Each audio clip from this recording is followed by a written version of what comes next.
Welcome, one and all, to the preview show. Today, we'll be previewing, the Crystal Palace Newcastle game at Sellers Park. I'm joined today by Nick, You all T, right? and welcome back to Chris Clark. We'll get to you, Nick. Calm down. Chris Clark, how you been, mate? It's been a long time no see. How you been? Yeah, very well. Thank you, Patrick. Great to be back on the show. And yeah, looking forward to both commenting a little bit on a game in the recent past and talking about the upcoming Newcastle game. Great. As we are recording, Palace obviously had a wonderful Sunday, beating West Ham 5-2. There was a review show with Hambo and Mike Scott, so check that out if you can via either the YouTube or any of your pods. But I'll start with UT. What do you think about the game yesterday? Man, couldn't be more happy. Thinking about how dominant we were, can't think of a time we scored that many goals that fast either. At home, enjoying it, going crazy with my kids, can't describe how good that one felt, especially against West Ham. Nick and Chris, you both at the game or no? Yeah. All right, so we'll go to Clarky. What your thoughts being there? Well, I mean, the atmosphere was positive from the start. The fact that we were set up a certain way and were aggressive and took the game to them was clearly exciting. It was exciting anyway, and then for things to fall into place as T says, with goals coming in quick succession. I was looking at the people around me. I mean, we didn't quite have limbs in terms of people going forward, surging several rows, but there was a lot of jumping and a lot of hugging of strangers, and it was just really good to hear the fans in great voice and really enjoying and taking the mick out of the West Ham. It was great. How about you, Nicholas? There was no worry going into the game, which felt good. We knew that West Ham would be tired. We've got faith in what Oliver Glasner is doing. The fans were right behind him. I mean, from his first game, Burnley, they were chanting his name within 3 seconds of the whistle going. So everybody's bought into this new Palace, and the players have, and you can just see the difference in them being first to the ball every time. Now you can argue that West Ham weren't at the races, but we didn't give them a chance to be at the races, save the odd own goal and a lapse in concentration in defence where I think it was Anderson and Hughes couldn't decide which one of them should make a challenge in there. But no, it was just... I turned around to the bloke behind me and I said, if I was Alan Partridge, I'd call this liquid football. And then I saw it on Twitter about half hour later that somebody actually described it like that. But it just was. They just didn't know how to deal with us. It was 1-2 passing. Hughes. I'm going to call him Mark Lazarus Hughes now, just because of his the way he's made a comeback. And Patrick will know who Mark Lazarus was as well, hopefully. Fullback for Palace, yeah. Yeah. And he was just everywhere. He was tenacious. He was involved in a couple of the goals. You had Chris Richards there. Was it the Eza goal? The acrobatic goal where it was actually Chris Richards who wins the ball. Play. Exactly. Yeah. And if one player lost the ball, there was another player in there. It was just a joy to watch. That first half hour is, I think, the nearest we've come to it has been Wolves away a couple of years ago. Do you remember that one, Chris? I think we beat them 3-1, and we were brilliant on that day. But it was just amazing what a sense of belief can do, and the fact we've got a manager who says, "Look, if I don't want to win a game, I might as well go out shopping or retire." Yeah. And that whole it's filtered through everywhere, from the fans to the hot dog sellers. Yeah, the mindset switch from the managers is fantastic. I mean, everyone knows my feelings on our previous manager. I'm not going to go into that again, but Glasner has brought a whole new mindset tactically. You mentioned just now that be hunting packs. If one player loses the ball, if one loses the ball, Hughes is right there. I think one time there was time when one was on the ground and Klein came in to help him make the tackle.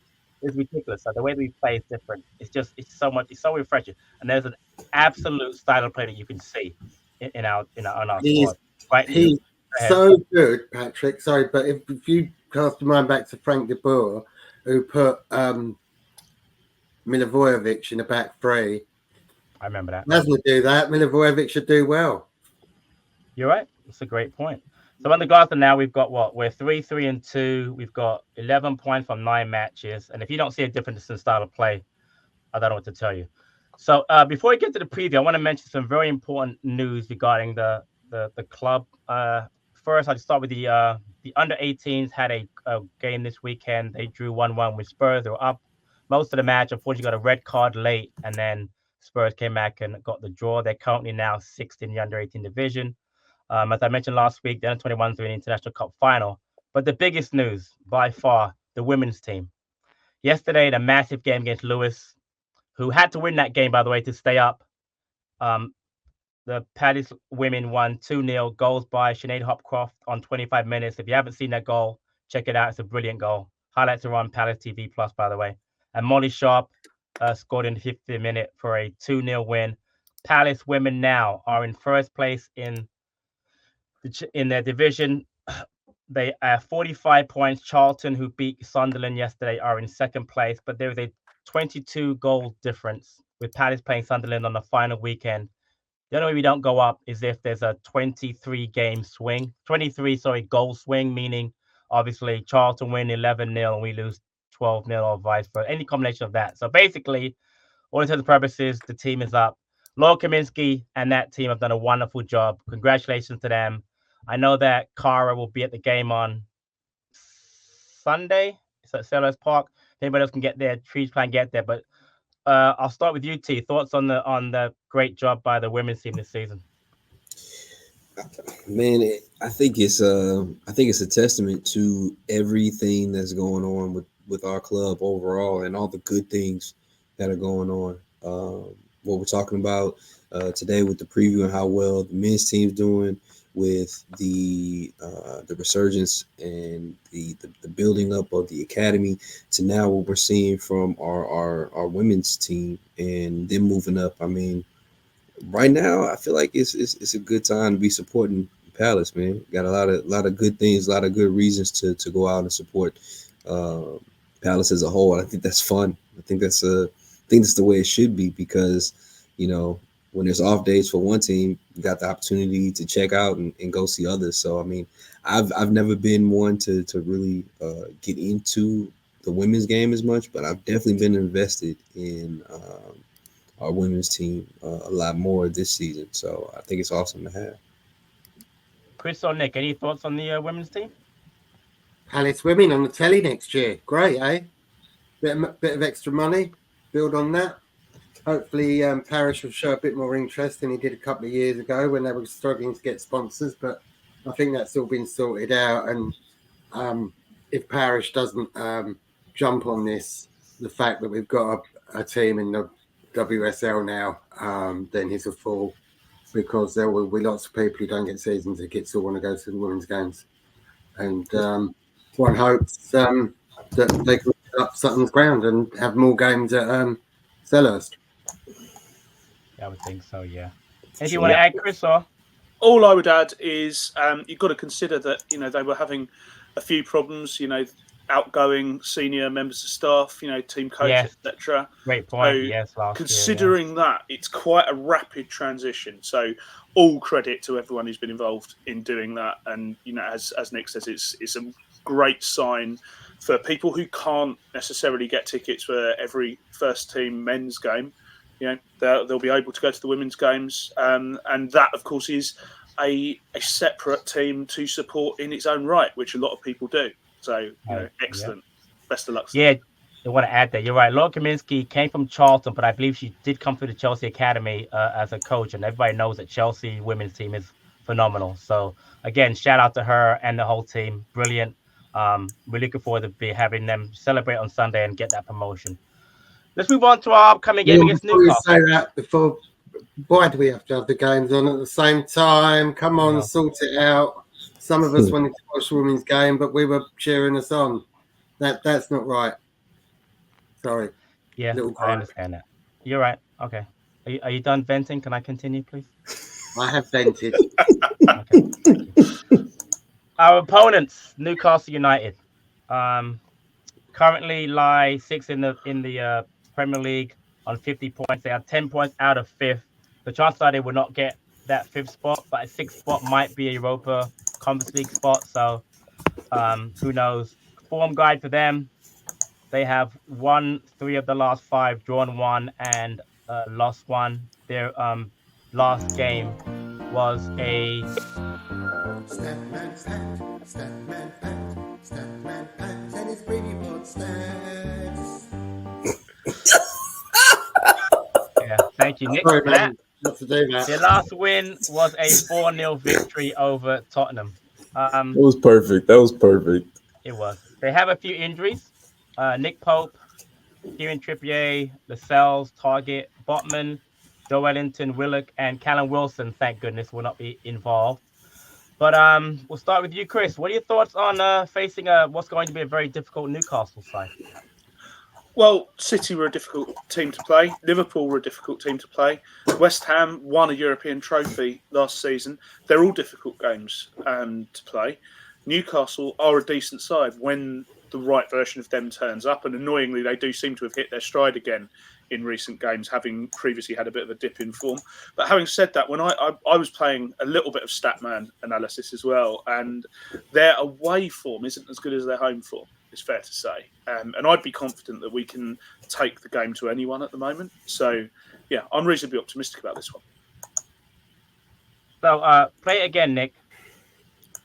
You play it from the middle. Early in the morning, at the time of their recording, and boys may have Because I have more stats. We have not scored against Newcastle in our last 6 matches. 4-0, 0-0, 0-0. Sorry, last 5. 4-0 Newcastle, 0-0, 0-0, 0-0, and 1-0 Newcastle. But T, based on the fact that we're obviously seeing a resurgence in our attacking play with Mateta, Olise, and Eze, how do you think we should go about this game? Because we haven't scored against them in 5 matches. So how should we attack them? Well, I would say first and foremost, one of the things that I don't expect us to do is treat it the way that we have in the past. I wouldn't expect us to come out and play anywhere near similar styles of play at all that we've seen in the past that might have led us to have those type of results against them.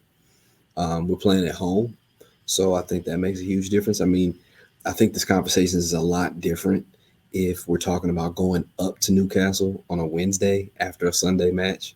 Like, I think that's a big difference. But I think with the fact that we're able, even though it's a short amount of time between matches, is a short amount of time between matches, regardless. But at least we had that home field advantage.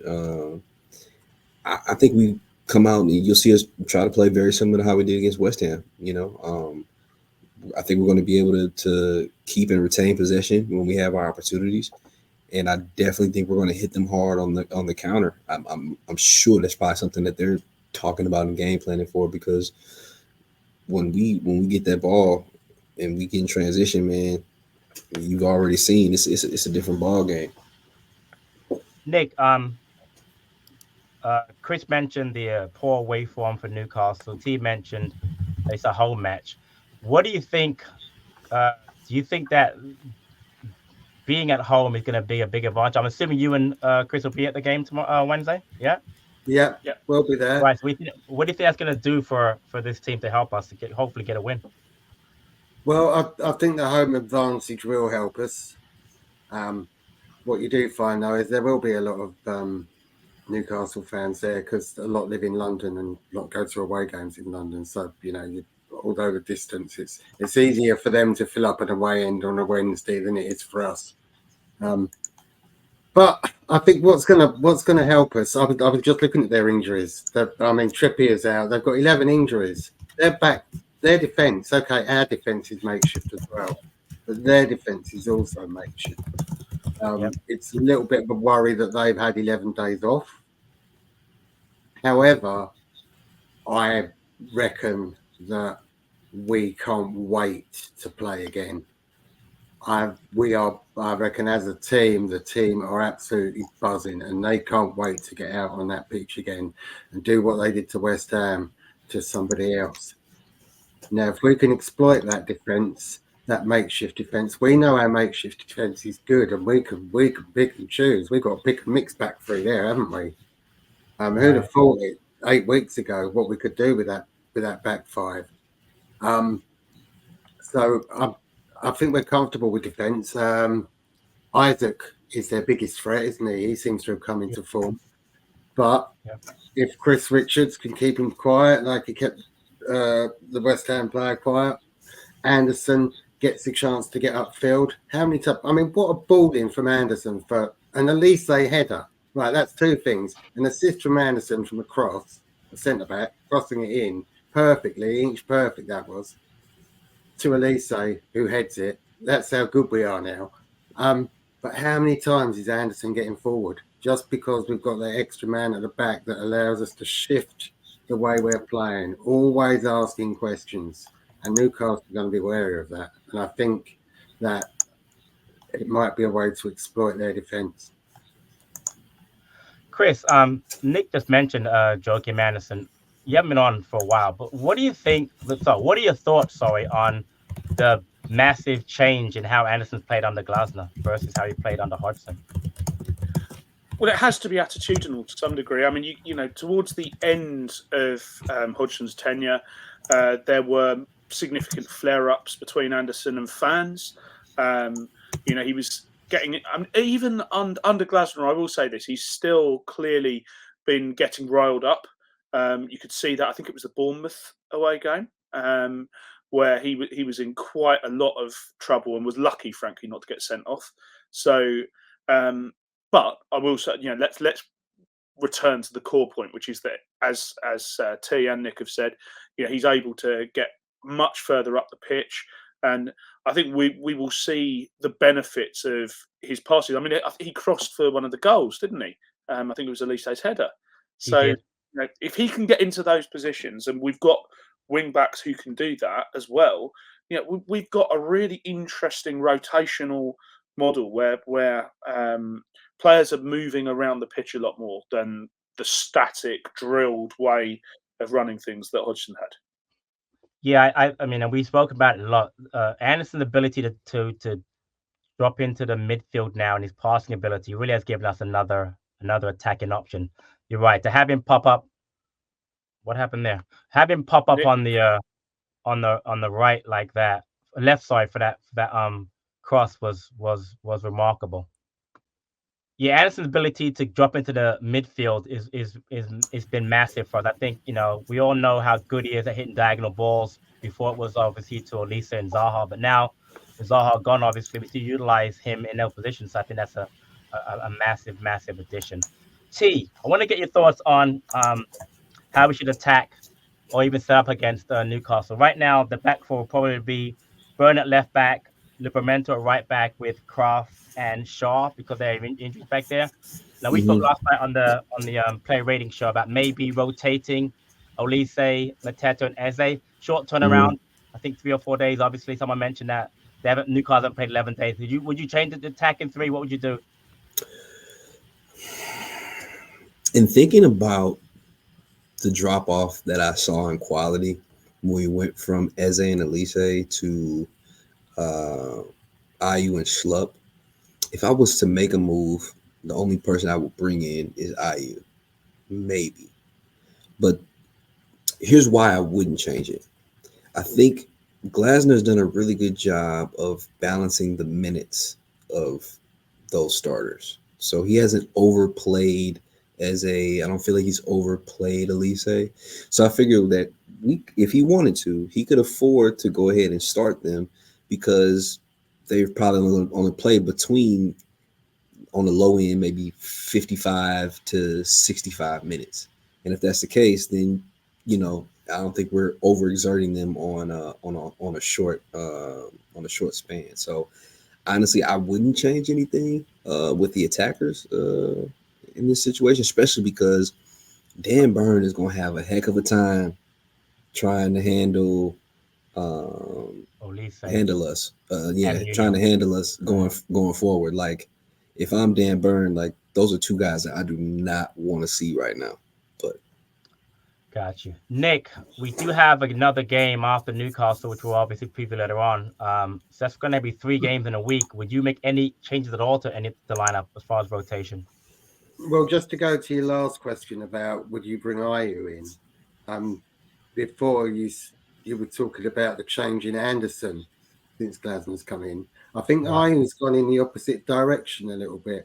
Now, when he came on against West Ham, the first 5 or 10 minutes he was on, he wasn't that great, or first 5 minutes, but then suddenly he was really good. So I don't know what clicked in him, but he just doesn't seem to have the verve that he had under Roy. Whether he doesn't like the system or he's not as seen as him, I don't know. But there's been a noticeable drop. That's why I wouldn't start him. But yeah, I'd stick with the same. If it ain't broke, don't fix it. Maybe bring Ward in for Kleiny if Kleiny's, feeling it a little bit. 3 games in a week might be too much for him. But we do know that Glasner approaches every game differently. So it's not like the old times where it didn't matter who you were going to play. You could, fantasy football was easy for Palace because it was the same team every week. We never know. Glasner might have an ace up his sleeve and do something a little bit different.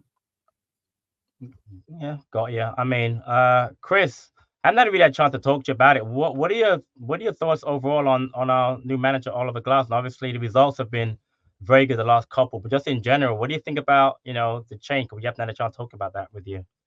Yeah, we haven't had a chance to talk about it, as you say. I mean, really exciting. A quality appointment. Clearly, an appointment that was planned for in the summer after Hodgson was supposed to have steered us up, to safety again. But clearly, as things transpired, there was both his ill health and the run of poor results has led to that change taking place earlier.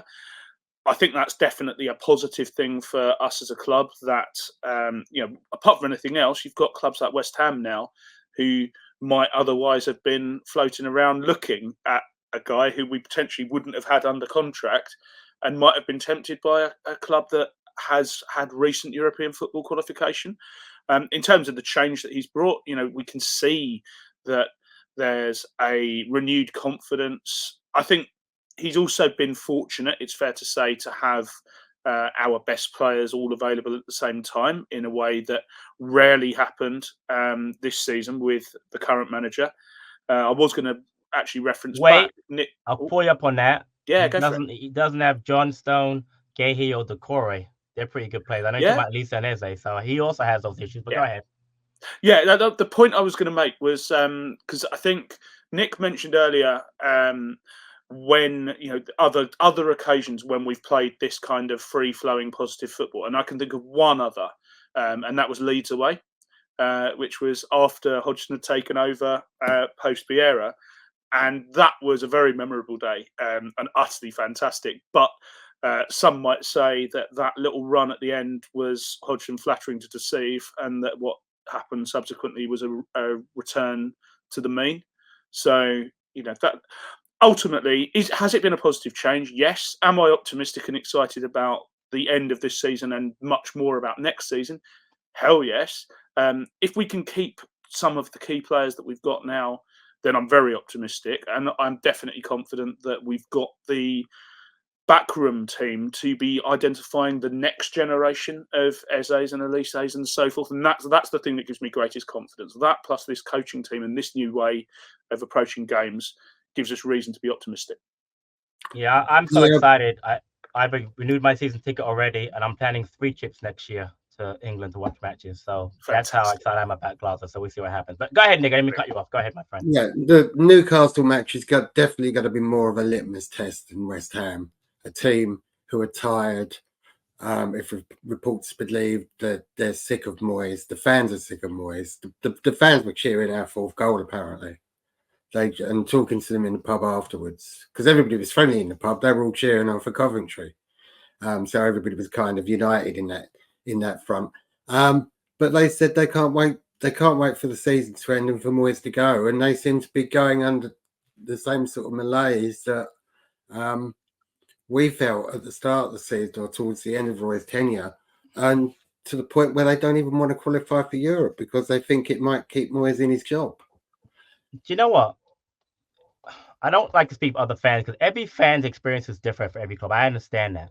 But I will say this. Had Roy Hodgson won the Conference League for Crystal Palace, he'd have been a hero for me. I'm sorry. As much as people know how much I disliked, the style of play, etc. You win me a trophy, you're a hero. Now I get that West Ham are a bigger club than Palace, etc. They've got FA Cup pedigree and they won the World Cup in '66, all that stuff. So I'm not speaking about, because I do think there's a lot of comparison between Moyes and Hodgson, but the one difference to me is he won them that trophy. And if you give me a trophy as a fan, I'm sorry. So again, I get what you got and get what you're saying, Nick, and that's interesting. Like, again, I don't speak for other fan bases ever, but I just want to say that I just think that that's a little harsh on him as a because I think that trophy should have brought him more. And again, quarterfinals of the Europa League when they lost to, funny enough, Glasner's team. Won it last year, quarterfinals again this year. I mean, to me, it's I get some of the football has been great for them. I don't speak for them. I just think that's a little harsh, but I understand it. Again, I think they actually been rumored today to be looking at Amarin, who's actually was linked to Liverpool. So they're going to make it a change at the end of the season. So, we'll see what happens. Looks like T left for a bit, but I want to actually get to quickly the last time we played them. Tough game, 4-0 loss away to Newcastle. Never fun to go there when you're sitting up in the heavens for the game. Goals by Murphy, Gordon, Longstaff, and Wilson. We were never in that game, really. That was a very, very... That's probably our worst performance, I think, of the entire season. And we had a couple of really stinkers this season. But I'll go to you first, Nick. What's your prediction for the game versus Newcastle? Well, you're referencing the 4-0 up there. Will said it's the worst away day he's ever had. It was whizzing it down. Will would. Oh yeah, he went. He would know. You're right. He went. And we were 3-0 down very quickly, weren't we? Yes. Is that right? After first half, it was 4. Yeah, they scored 2 late goals in the first half with 3-0 at halftime. Yes. Yeah. So it was pretty miserable. I think we could get 3 on the spin.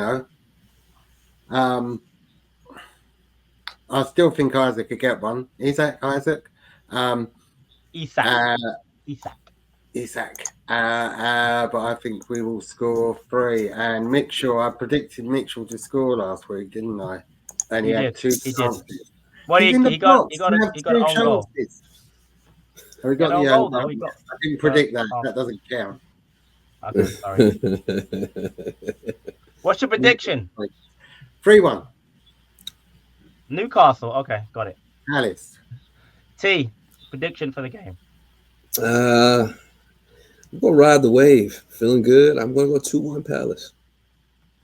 Ooh, like it. And Chris, prediction, please. I'm also predicting a win, but I'm anticipating conceding more than 1. 3-2 to Palace. Oh, exciting. Very exciting game. I definitely feel we are going in there with a positive mindset. We've got 2 in a row, 2 on the bounce. Obviously, Liverpool and West Ham, and a good performance against Man City despite the 4-2 loss. I'm going for a clean sheet. I'm going 2-0 Palace. It might even be 3-0, but I think it could be a very good effort. But I want to thank the 3 of you for joining me today. If you are listening to the pod, please make sure to give us a thumbs up. If you are watching YouTube, please don't forget to like and subscribe. We are getting very close to 5,000 subscribers. So big up to D and the rest of the team, everybody that's doing a great job, because a lot goes into this. But we appreciate all your support. Leave any comments you have, any prediction scores in the comments below, and we'll be short turnaround. We've got a preview coming out for our following game this week too. But until next time, up the